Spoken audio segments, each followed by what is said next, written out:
Senators voted through the law in a morning session, the state TASS news agency reported. The legislation will come into effect when it is signed by President Vladimir Putin. Moscow. The Russian parliament's upper house today backed a law that would require international media outlets to register as foreign agents, following U.S. pressure on the Kremlin-backed RT television channel. The legislation, which Parliament's lower house, the State Duma, unanimously backed in a fast-tracked vote last week, would allow Moscow to target foreign media outlets in a similar way it has gone for NGOs that receive international funding. Many NGOs have closed in response to the intense scrutiny.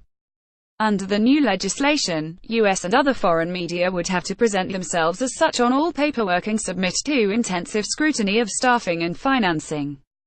Senators voted through the law in a morning session, the state TASS news agency reported. The legislation will come into effect when it is signed by President Vladimir Putin.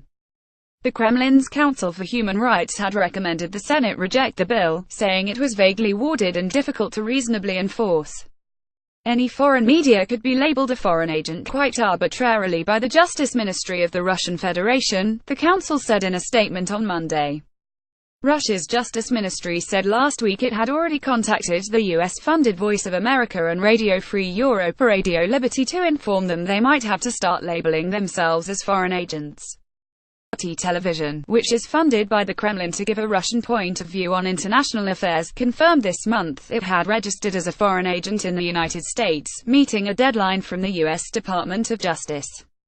Washington considers RT a propaganda arm of the Kremlin and told it to register its American operation under the Foreign Agents Registration Act, which is aimed at lobbyists and lawyers representing foreign political interests.